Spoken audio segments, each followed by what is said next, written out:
Hallelujah. യേശുവേ സ്തോത്രം, യേശുവേ നന്ദി. അഭിഷേകാഗ്നിയുടെ എല്ലാ പ്രേക്ഷകർക്കും കർത്താവും രക്ഷിതാവുമായ യേശു ക്രിസ്തുവിൻ്റെ അത്ഭുത നാമത്തിൽ സ്വാഗതം. Price the Lord. ഇന്ന് നാം ചിന്തിക്കുന്നത് നിഷേധത്തിൻ്റെ ആത്മാവ് എന്നതിനെക്കുറിച്ചാണ്. ജെറമിയ 11:8 ഓരോരുത്തനും തൻ്റെ ദുഷ്ടഹൃദയത്തിൻ്റെ കാഠിന്യവും പേറി നടക്കുന്നു. Price the Lord. പ്രിയപ്പെട്ട ദൈവമക്കളെ, എൻ്റെയും നിങ്ങളുടെയും ഹൃദയത്തിൻ്റെ എല്ലാ മുള്ളുകളെയും മുൾപടർപ്പുകളെയും ദഹിപ്പിക്കുന്ന അഗ്നിയായ പരിശുദ്ധാത്മാവിൻ്റെ പ്രവാഹമാണ് ഈ ഒരു മണിക്കൂറിൽ ദൈവമായ കർത്താവ് എനിക്കും നിങ്ങൾക്കും വേണ്ടി ഒരുക്കിയിരിക്കുന്നത്. ഒരു കുടുംബത്തിലെ അനുഭവം നിങ്ങളുടെ ശ്രദ്ധയിലേക്ക് കൊണ്ടുവരികയാണ്. ഇത് തൃശ്ശൂർ ജില്ലയിൽ നിന്നുള്ള റോസിലി വർഗീസാണ് ഈ ഒരു അനുഭവം നമ്മളുമായി പങ്കുവെക്കുന്നത്. എൻ്റെ പേര് റോസിലി, വയസ്സ് 63, സ്ഥലം തൃശ്ശൂർ. ഞാൻ അഭിഷേകാഗ്നിയുടെ സ്ഥിരം പ്രേക്ഷകയാണ്. ഞാനിത് എഴുതുന്നത് ദൈവം കുടുംബത്തിലേക്ക് വർഷിച്ച വലിയൊരു അനുഗ്രഹം സാക്ഷ്യപ്പെടുത്തുന്നതിന് വേണ്ടിയിട്ടാണ്. എനിക്ക് 4 മക്കളാണ്, 2 ആൺമക്കളും 2 പെൺമക്കളും. എൻ്റെ രണ്ടാമത്തെ മകനും അപ്പച്ചനും തമ്മിൽ ഒരു പ്രശ്നമുണ്ടായതിനെ തുടർന്ന് ബദ്ധശത്രുക്കളായി മാറി. തമ്മിൽ കാണുമ്പോൾ പോലും ഒരു വാക്ക് മിണ്ടാത്ത വിധം അവർ വൈരാഗ്യത്തിലും പ്രതികാര ബുദ്ധിയിലുമായി. എന്തെങ്കിലും ഫംഗ്ഷന് പോയാൽ രണ്ടുപേരും കാണാതെ മാറി മാറി നടക്കും. മാത്രമല്ല, അപ്പച്ചൻ അവനെക്കുറിച്ച് പറയുന്നത് ഞാൻ കേട്ടു. ഈ മകൻ മരിച്ചാൽ അവനെ കാണാൻ പോലും ഞാൻ അവൻ്റെ വീട്ടിൽ കയറുകയില്ല. ഈ അവസ്ഥയിൽ ഞാൻ ഏറെ ദുഃഖിച്ചു. കാരണം ഞങ്ങളുടെ കുടുംബം സ്നേഹമുള്ള കുടുംബമായിരുന്നു. അങ്ങനെ ഇരിക്കുമ്പോഴാണ് 2011 ഫെബ്രുവരി മാസത്തിൽ അഭിഷേകാഗ്നിയിൽ പരിശുദ്ധാത്മാവ് അനേകം കുടുംബങ്ങളിൽ അത്ഭുതം ചെയ്യുന്നത് ഞങ്ങൾ കണ്ടത്. ഉടനെ ഞാൻ എൻ്റെ ഈ കുടുംബത്തിലെ കണ്ണുനീരിലേക്ക് വരണമേ എന്ന് പറഞ്ഞ് കരഞ്ഞങ്ങോട്ട് പ്രാർത്ഥിച്ചു. അത്ഭുതമെന്ന് പറയട്ടെ, പിറ്റേ ഞായറാഴ്ചയ്ക്കുള്ളിൽ തന്നെ എൻ്റെ മകനും അപ്പച്ചനും തമ്മിൽ വലിയ സ്നേഹത്തിലായി. ആദ്യത്തേതിനേക്കാൾ വലിയ സ്നേഹത്തിലേക്ക് അവരെ കർത്താവ് ഉയർത്തി. ആ മകൻ്റെ വീട്ടിൽ പോയി അപ്പച്ചൻ 2 ആഴ്ച താമസിക്കുകയും ചെയ്തു. ഇന്ന് എന്ത് കാര്യമുണ്ടെങ്കിലും അവർ തമ്മിലാണ് കൂടിയാലോചിക്കുന്നത്. അതേപോലെ സ്നേഹം കൊണ്ട് കർത്താവ് ഐക്യപ്പെടുത്തി. ഇത് എൻ്റെ കുടുംബത്തിൽ ലഭിച്ച ഏറ്റവും വലിയൊരു അനുഗ്രഹമായി ഞാൻ ഏറ്റുപറയുകയാണ്. പ്രിയപ്പെട്ട സഹോദരങ്ങളെ, അഭിഷേകാഗ്നി പ്രോഗ്രാം വെറും ഒരു പരിപാടിയോ ഒരു പ്രോഗ്രാമോ ആയി ഞാൻ നിങ്ങൾ കാണരുത്. ഈ സമയം ദൈവവചനങ്ങൾ പ്രഘോഷിക്കപ്പെട്ടുകൊണ്ടിരിക്കുമ്പോൾ ഉന്നതത്തിൽ നിന്നും അത്യുന്നതമായ ദൈവശക്തി എൻ്റെയും നിങ്ങളുടെയും മേൽ വ്യാപരിക്കും. യെശയ്യാ പ്രവചനത്തിൽ ഈ കാര്യത്തെക്കുറിച്ച് നമുക്ക് വെളിപ്പെടുത്തി കിട്ടിയിട്ടുണ്ട്. യെശയ്യാ 10:17 ഇസ്രായേലിൻ്റെ പരിശുദ്ധൻ ഒരു അഗ്നിയായും അവൻ്റെ ദൈവം ഒരു ജ്വാലയായും മാറും. അത് കത്തിജ്വലിച്ച് ഒറ്റ ദിവസം കൊണ്ട് അവൻ്റെ മുള്ളുകളും മുൾച്ചെടികളും ദഹിപ്പിച്ച് ചാമ്പലാക്കും. ഇന്ന് ഈ നിമിഷം ഞാനും നിങ്ങളിത് വിശ്വസിക്കുക. 2 കരങ്ങൾ ഉയർത്തുക. ഹൃദയത്തിലെ തിന്മകൾ, മനസ്സിൻ്റെ ഭാരങ്ങൾ, കുടുംബത്തിലെ പ്രശ്നങ്ങൾ, എല്ലാ അന്ധകാരത്തിലേക്ക് ഉന്നതത്തിൻ്റെ അഗ്നി അഭിഷേകം ഇറങ്ങട്ടെ. ഉറക്കെ സ്തുതിക്കട്ടെ. Hallelujah, hallelujah. ഓ പിതാവേ, ഈ കുടുംബങ്ങളിലേക്ക് അഗ്നി അഭിഷേകത്തെ അയക്കണമേ. ഈ ജീവിതങ്ങളിലേക്ക് അഗ്നി അഭിഷേകത്തെ അയക്കണമേ. ഈ സമൂഹങ്ങളിലേക്ക് അഗ്നി അഭിഷേകത്തെ അയക്കണമേ.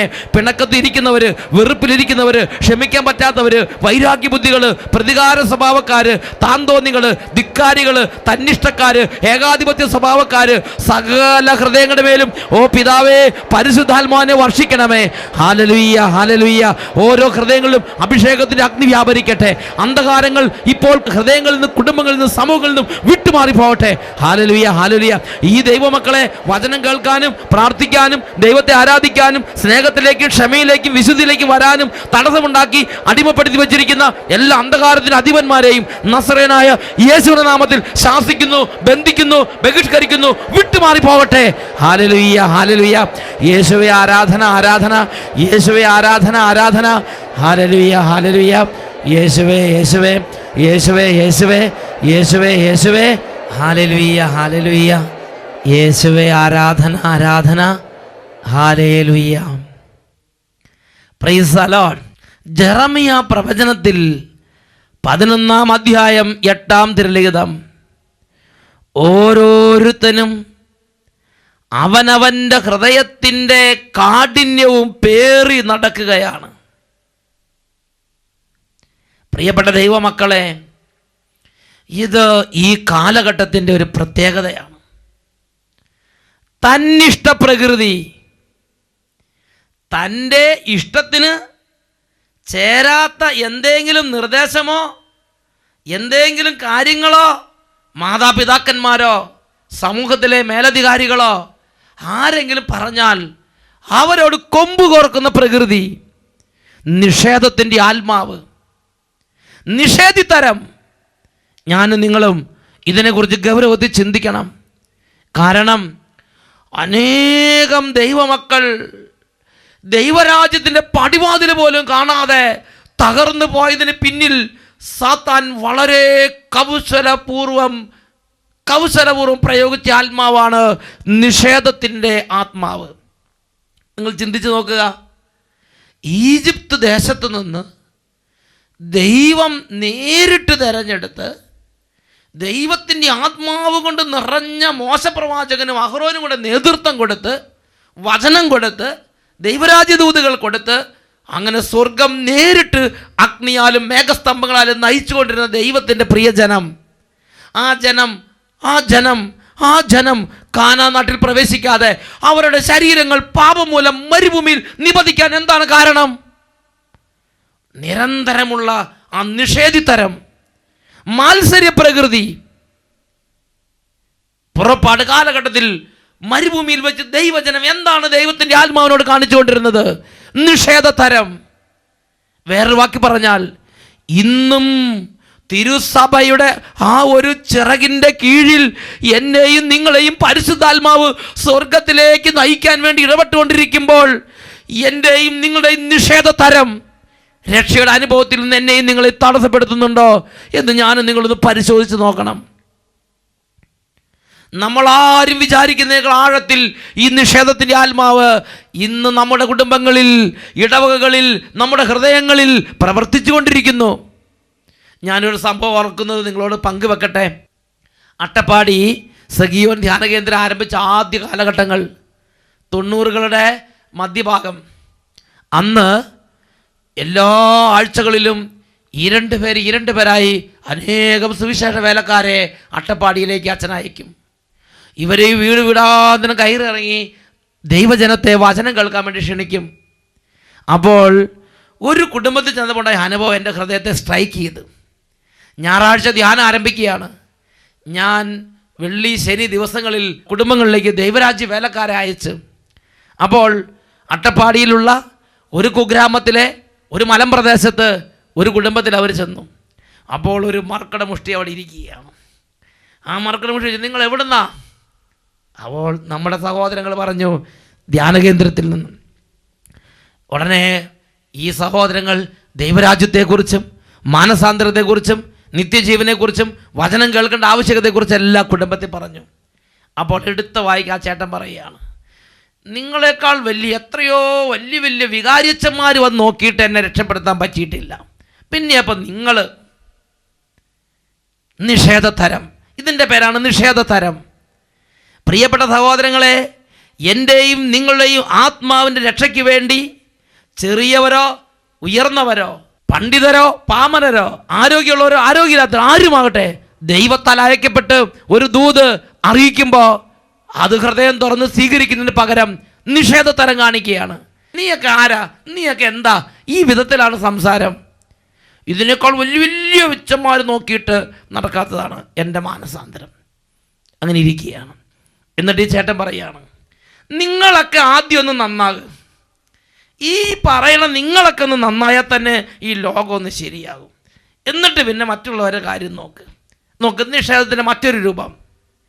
താൻ ഈ നിഷേധതരം തന്നെ പറഞ്ഞുകൊണ്ടിരിക്കുകയാണ്. പ്രിയപ്പെട്ട സഹോദരങ്ങളെ, ദൈവരാജ്യ വേലക്കാർ അവർ എളിമപ്പെട്ടു.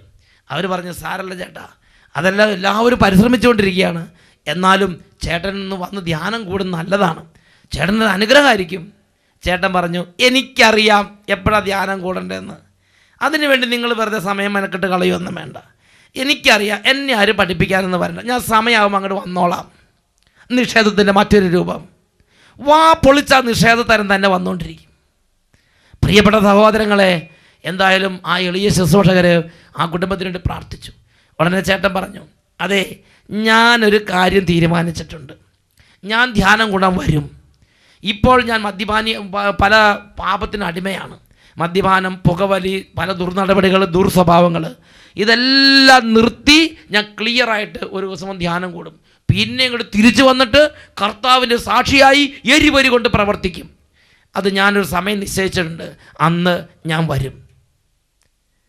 ഈ എളിയ സഹോദരങ്ങളോ ശരി ശരി എന്ന് പറഞ്ഞ് ആ കുടുംബത്തിന് വേണ്ടി പ്രാർത്ഥിച്ച്, ദൈവത്തോട് പ്രാർത്ഥിച്ച്, ആ കുടുംബാംഗങ്ങളെല്ലാം അനുഗ്രഹിച്ച് ആ എളിയ മക്കൾ ആ ഭവനത്തിൽ നിന്ന് അടുത്ത ഭവനത്തിലേക്ക് പോയി. ഈ ചേട്ടൻ, നിഷേധിയായി ചേട്ടൻ, ആ പറഞ്ഞ കാര്യങ്ങൾ ശ്രദ്ധിച്ചു പോയി.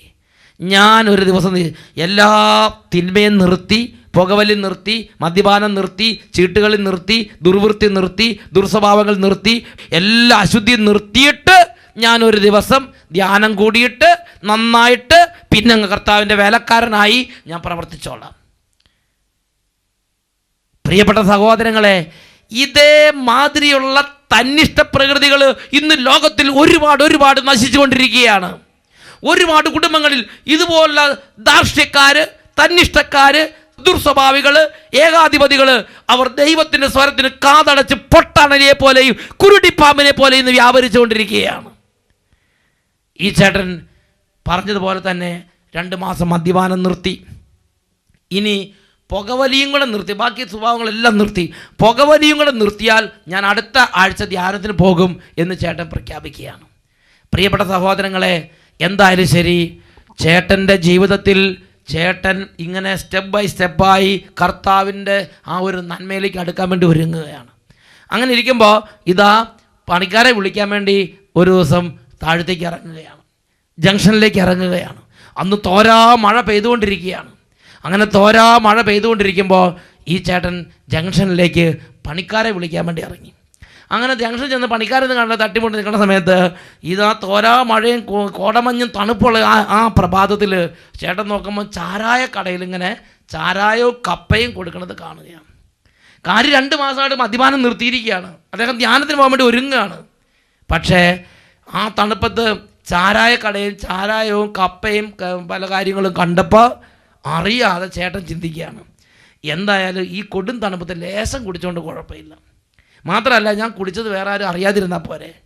അങ്ങനെ ആ ഒരു ഗ്ലാസ് കുടിച്ചുകൊണ്ട് കുഴപ്പമില്ല എന്ന് പറഞ്ഞ് പതുക്കെ കയറി ഒരു ഗ്ലാസ് ചാരായം കുടിച്ച് ലേശം കപ്പയും കഴിച്ച് പോകാമെന്ന് ചേട്ടൻ ചിന്തിക്കുകയാണ്.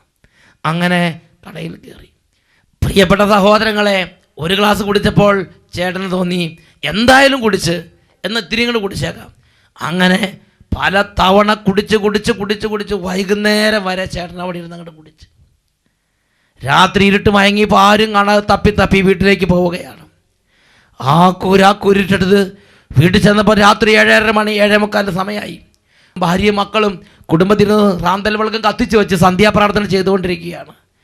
ദേഹം മൂക്കറ്റം കുടിച്ച് പൂസായി അങ്ങനെ ചെങ്കുത്തായ കുന്ന് കയറി ഭവനത്തിലേക്ക് കുത്തുകല്ലിട്ടിരിക്കുകയാണ്. കരിങ്കല്ലും കൊണ്ട് കുത്തുകല്ലിട്ട് അങ്ങനെ ചവിട്ടി സ്റ്റെപ്പ് കയറി കോണികൾ കയറണ പോലെ അങ്ങനെ കയറി വേണം കിഴക്കാൻ തൂക്കായ ആ കുന്നിൻ്റെ ചെരുവിലുള്ള വീട്ടിലേക്ക് കയറാൻ.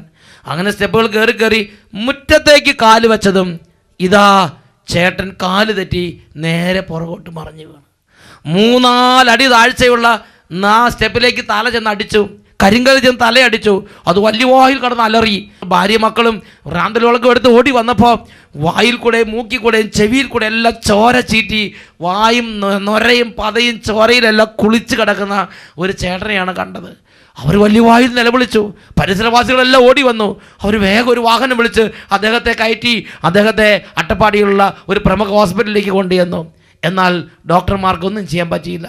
അവർ പറഞ്ഞു അടുത്ത സ്ഥലത്തേക്ക്. അങ്ങനെ വീണ്ടും അടുത്ത സ്ഥലത്തേക്ക് കൊണ്ടുപോയി. അവിടെ ഒന്നും എടുത്തില്ല. അവസാനം കോയമ്പത്തൂരുള്ള പ്രമുഖമായ ഹോസ്പിറ്റലിൽ ഇദ്ദേഹത്തിന് അതീവ ഗൗരവമേറി ചികിത്സ കൊടുക്കേണ്ടി വന്നു. പ്രിയപ്പെട്ട സഹോദരങ്ങളെ, ആ വീഴ്ചയെ തുടർന്നുള്ള ആഘാതത്തിൽ 2 ദിവസം ബോധമറ്റ് കിടന്ന്, അങ്ങനെ 2 ദിവസം ബോധമറ്റ് കിടന്നിട്ട് 3-ാം ദിവസം ആ ചേട്ടൻ ആ ഹോസ്പിറ്റലിൽ വെച്ച് മരിക്കുകയാണ്. ദൈവത്തിൻ്റെ വചനം പഠിപ്പിക്കുകയാണ്.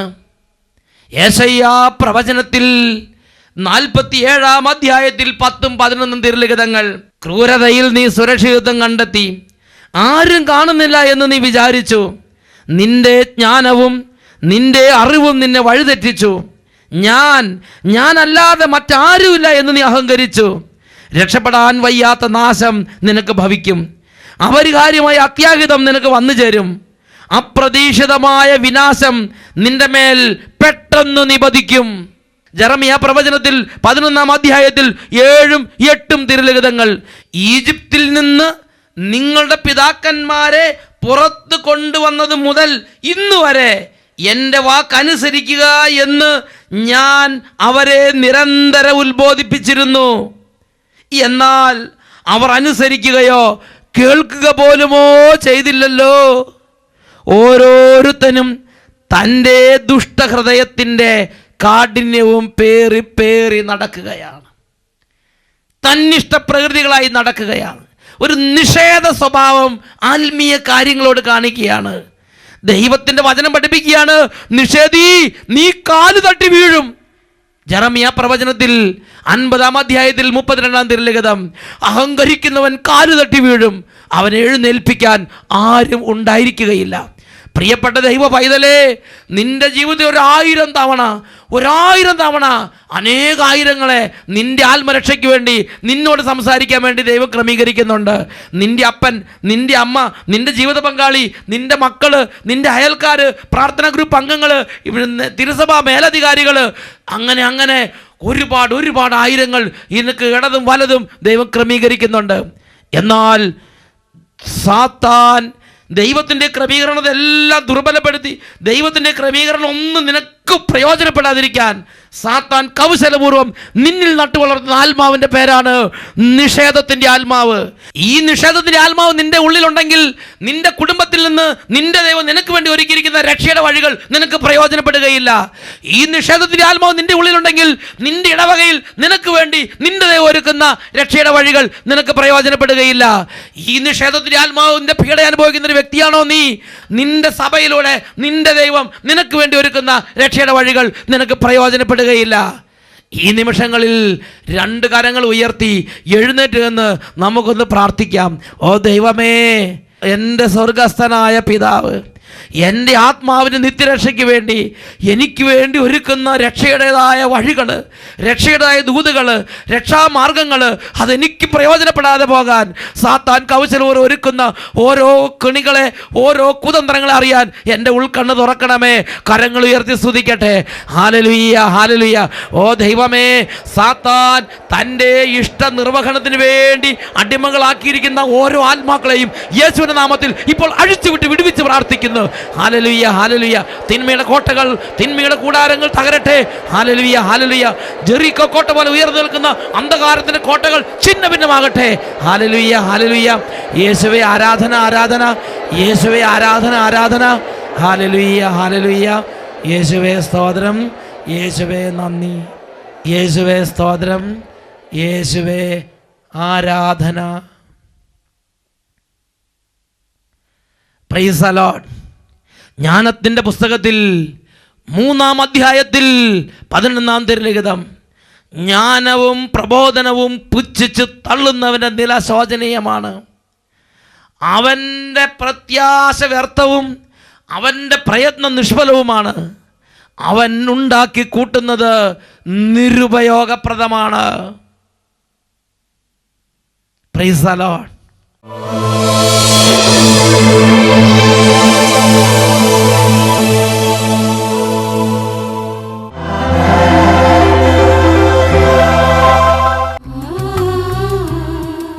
യാക്കോബ് ശ്ലീഹായുടെ ലേഖനം 5-ാം അധ്യായം 15-ാം തിരുലിഖിതം. വിശ്വാസത്തോടെയുള്ള പ്രാർത്ഥന രോഗിയെ സുഖപ്പെടുത്തും. അവൻ പാപങ്ങൾ ചെയ്തിട്ടുണ്ടെങ്കിൽ കർത്താവ് അത് ക്ഷമിക്കും.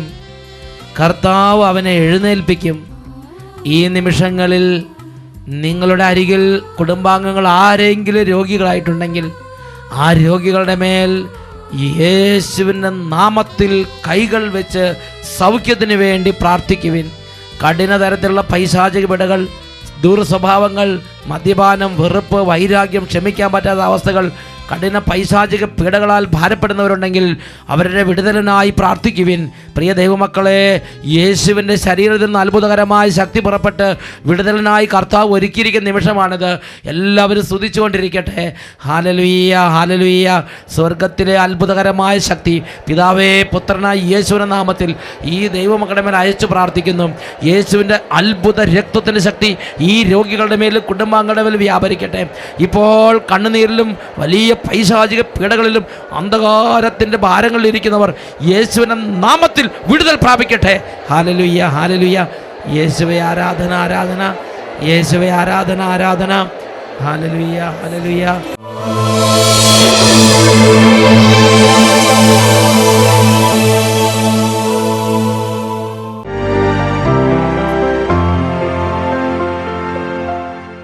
യേശുവേ നന്ദി, യേശുവേ സ്വസ്ത്രം. എൻ്റെ പേര് ജോസഫ്, ഭാര്യ ലൈസമ്മ, മൂത്ത മകൻ ജോബിന്. ഏകദേശം ഒരു 5 മാസമായി ഈ ജോബിൻ്റെ കഴുത്തിൻ്റെ 2 സൈഡിലും ഒരു നീര് പോലെ വന്നു. ആദ്യം ഞങ്ങൾ അടുത്തുള്ള ഒരു ചെറിയ ആശുപത്രി കൊണ്ടുപോയപ്പം മുണ്ടുനീരാണെന്നും പറഞ്ഞ് അതിനെന്തോ ഒരാഴ്ചത്തെ ചികിത്സ നടത്തി. അന്നേരം അവന് എന്നും പനി ഉണ്ടായിരുന്നു. അപ്പോൾ ഈ പനിയുടെ ഗുളിക കൊടുക്കുമ്പോൾ മാത്രം പനി കുറയുകയും അവൻ്റെ ക്ഷീണം ഇച്ചിരി കുറയുകയും ചെയ്തിരുന്നു. എന്നിട്ട് ഇതിന് യാതൊരു മാറ്റവും വരാമെന്നപ്പോൾ ഞങ്ങൾ പിന്നെ അടുത്തുള്ള പയ്യന്നൂർ പിള്ളേരുടെ ഒരു നല്ല ഡോക്ടറെ കൊണ്ട് കാണിച്ചപ്പം ഡോക്ടർ പറഞ്ഞു ഇതൊന്ന് സർജനെ കാണിക്കണം, സർജനെ കാണിച്ച് ഒന്ന് പരിശോധിക്കേണ്ടതുണ്ടെന്ന് പറഞ്ഞു. അങ്ങനെ ഞങ്ങൾ പയ്യന്നൂർ സഭയിൽ ആശുപത്രിയിൽ അഡ്മിറ്റായി. അവിടുന്ന് സർജന് അവിടെ വന്ന് ബയോപ്സിക്ക് എടുത്ത് അയച്ചു. 15 ദിവസം കഴിഞ്ഞപ്പോഴാണ് അതിൻ്റെ റിപ്പോർട്ട് കിട്ടുന്നത്. 15 ദിവസം കഴിഞ്ഞ് റിപ്പോർട്ട് കിട്ടുമ്പോൾ അവൻ്റെ 2 സൈഡിലെ മുഴ ക്യാൻസറിൻ്റെ ലക്ഷണമാണ് എന്നാണ് ഡോക്ടർ പറഞ്ഞത്. ഞങ്ങൾക്ക് എന്ത് ചെയ്യണമെന്ന് അറിയത്തില്ല, അത് വളരെ വിഷമമായി. ഏതായാലും ദൈവത്തിൻ്റെ അടുത്ത് തന്നെ പോവുക, അല്ലാതെ എവിടെ പോയാലും ഇത്രയും കാര്യമായൊരു ചികിത്സ കിട്ടിയില്ലല്ലോ എന്ന് ഞങ്ങൾ ഉറച്ച് വിശ്വസിച്ചു. അപ്പോൾ ഞങ്ങളുടെ ഒരു അളിയനുണ്ട് ഇവിടെ കോതമംഗലത്ത് താമസിക്കുന്നത്. അദ്ദേഹത്തെ വിളിച്ച് ഞാൻ ചോദിച്ചു, അളിയ ഇങ്ങനെയാണല്ലോ, ജോബിൻ്റെ ആ മുഴ പരിശോധിച്ചപ്പം ചില കുഴപ്പമാണെന്നാണല്ലോ പറഞ്ഞത്. ഡോക്ടർ പറഞ്ഞ് 5-8 ലക്ഷം രൂപ വരെ ചിലപ്പോൾ മുടക്കേണ്ടി വരും ഇത് ശരിയാകണേൽ. പിന്നെ പിള്ളേരായതുകൊണ്ടും തുടക്കത്തിലായതുകൊണ്ടും എല്ലാം തീർത്ത് മാറുമെന്നാണ് ഡോക്ടർ പറഞ്ഞെന്ന് പറഞ്ഞു. അപ്പോൾ അളിയൻ ഫോണിൽ കൂടെ പറഞ്ഞു, അളിയനൊന്നും പേടിക്കണ്ട, ഇത് ദൈവത്തിൻ്റെ മഹത്വം വെളിപ്പെടുത്തുന്നതിന് വേണ്ടി ദൈവം തന്നതാണ്. ഇന്നലെ അടിമാലിയിൽ ഇവിടെ അട്ടപ്പാടിയിലെ സേവക്കാൻ വട്ടേലച്ചൻ്റെ നേതൃത്വത്തിലുള്ള ഒരു കൺവെൻഷൻ ആരംഭിച്ചിട്ടുണ്ട്. നിങ്ങളൊന്നും ആലോചിക്കേണ്ട, വേഗം പോരുക, വന്ന് കൺവെൻഷൻ കൂടുക. അത് കൂടിക്കഴിഞ്ഞാൽ ദൈവം അതിനുള്ള എല്ലാം ഒരുക്കി തരും, അവൻ്റെ അസുഖങ്ങളെല്ലാം മാറ്റിത്തരും. അതുകൊണ്ട് ഒന്നും ആലോചിക്കേണ്ട, നാളത്തിനൊന്നും വെക്കണ്ട, ഇന്ന് തന്നെ പോരാൻ പറഞ്ഞു. ഞങ്ങൾ അന്നേരം തന്നെ തീരുമാനിച്ചാലും വൈകുന്നേരം പുറപ്പെടുക. അന്നേരം ശനിയാഴ്ചയായിരുന്നു. ശനിയാഴ്ചയാണ് അവിടെ കൺവെൻഷൻ ആരംഭിച്ചത്. രണ്ടാമത്തെ കൺവെൻഷൻ്റെ ദിവസം രാവിലെ തന്നെ വന്ന് 8:30 തന്നെ ധ്യാനഹാളിൽ കയറാൻ സാധിച്ചു. അച്ഛൻ ഇവൻ്റെ തലയിൽ കൈവച്ച് പ്രാർത്ഥിച്ചിട്ട് പറഞ്ഞു, സാരമില്ല, എല്ലാം ദൈവം സുഖപ്പെടുത്തിക്കോളും, കുഴപ്പമില്ല, ഈശോയോട് പ്രാർത്ഥിച്ചോളുക എന്നും പറഞ്ഞ് ഞങ്ങളെ കൺവെൻഷൻ വിട്ടു. ഞങ്ങൾ പിറ്റേ ദിവസത്തെ കൺവെൻഷന് രോഗശാന്തി ചിത്ര സമയത്ത് സേവക്കാൻ മട്ടയിൽ അച്ഛൻ ഇങ്ങനെ പറയുന്നു, സ്റ്റേജിൽ നിന്ന് വിളിച്ച് പറയുകയാണ്, കഴുത്തിൻ്റെ 2 സൈഡിലും ക്യാൻസറിൻ്റെ ലക്ഷണമായിട്ട് വന്ന ഒരു മകനെ കർത്താവ് സ്പർശിക്കുന്നു, അവൻ്റെ രോഗാണുക്കളെല്ലാം നിർവീര്യമായി പോകുന്നതായിട്ടാണ് കാണുന്നത് എന്ന് അച്ഛൻ പറഞ്ഞു. ഞങ്ങളത് അന്നേരം ഉറച്ച് വിശ്വസിക്കുകയും, എന്നാന്ന് വെച്ചാൽ ഞങ്ങൾ വീട്ടിൽ നിന്ന് പുറപ്പെട്ട പിന്നെ ഇവന് ഇതുവരെ പനി ഉണ്ടായിട്ടില്ല. മറ്റെങ്കിൽ 2 നേരമെങ്കിലും ഗുളിക കഴിച്ചാലേ പനി എല്ലാ ദിവസവും മാറുമുണ്ടായിരുന്നുള്ളൂ. ആ രീതിയിൽ പനിയായിരുന്നു, ഭയങ്കര ക്ഷീണവും. അത് കഴിഞ്ഞ് ഞങ്ങൾ ധ്യാനം കഴിഞ്ഞിറങ്ങി തൃശ്ശൂർ അമല ഹോസ്പിറ്റലിൽ പോയി രണ്ടാമതും ബയോപ്സിക്ക് ഞങ്ങൾ ചെന്ന് കഴിഞ്ഞപ്പം ഈ ആദ്യത്തെ റിപ്പോർട്ടും കൊണ്ടാണ് പോകുന്നത്. അന്നേരം അവർ അഡ്മിറ്റ് ആക്കാനും ചികിത്സിക്കാനുമുള്ള പ്ലാനാണ് ഇട്ടത്. അന്നേരം ഞാൻ പറഞ്ഞു, ഞങ്ങൾ ചികിത്സിക്കാൻ വേണ്ടി വന്നതല്ല, ഞങ്ങളിങ്ങനെ ഒരു ധ്യാനത്തിന് പോയായിരുന്നു. കൺവെൻഷൻ കൂടിയപ്പോൾ അച്ഛൻ ഇങ്ങനെ പറയുകയും ചെയ്തു, അവൻ്റെ രോഗാണുക്കളെല്ലാം നിർവീര്യമായി പോയിരിക്കുന്ന അച്ഛൻ പറഞ്ഞു, അതൊന്ന് പരിശോധിക്കാൻ വേണ്ടി ഞങ്ങൾ വന്നതാണെന്ന് പറഞ്ഞു. തിങ്കളാഴ്ചയാണ് ബയോപ്സിക്ക് എടുത്തത്. തിങ്കളാഴ്ച ബയോപ്സിക്ക് എടുത്തിട്ട് അടുത്ത തിങ്കളാഴ്ച വരാനായിട്ടാണ് പറഞ്ഞ് അതിൻ്റെ റിപ്പോർട്ട് കിട്ടാൻ വേണ്ടി. ഞങ്ങൾ പോയി അടുത്ത തിങ്കളാഴ്ച റിപ്പോർട്ടിന് വരുമ്പോൾ ആ റിപ്പോർട്ടിൽ അച്ഛൻ പറഞ്ഞതുപോലെ തന്നെയാണ് ഡോക്ടർ പറഞ്ഞത്. ആ മുഴയെടുത്ത് പരിശോധിച്ചതിൽ മുഴയ്ക്കകത്ത് ചില പഴുപ്പ് മാത്രമേ ഉണ്ടായിരുന്നുള്ളൂ, രോഗത്തിൻ്റെ ഒരു ലക്ഷണവും ഇല്ല, ക്യാൻസറിൻ്റെതായ ഒരു രോഗാണുക്കളും അവൻ്റെ ശരീരത്തിലില്ല എന്നാണ് ഡോക്ടർ പറഞ്ഞത്. ഹല്ലേലൂയ. 2 റിപ്പോർട്ട് കൊടുക്കുന്നുണ്ട്. ഒന്ന്, ക്യാൻസറിൻ്റെ അണുക്കൾ ഉണ്ടെന്ന് പറഞ്ഞ ബയോപ്സിയുടെ റിപ്പോർട്ട്. 2, ഇതാ അമല ഹോസ്പിറ്റലിൽ നിന്ന് ഡോക്ടറിൻ്റെ രോഗാണുക്കളൊന്നും കാണാനില്ലെന്ന് പറഞ്ഞുള്ള റിപ്പോർട്ട് കൊടുക്കുന്നുണ്ട്. Praise the Lord. 2 report, medical റിപ്പോർട്ടുമായിട്ടാണ് ഇന്ന് ഈ കുടുംബം ഇവിടെ വന്ന് സാക്ഷ്യപ്പെടുത്തുന്നത്. Price the Lord.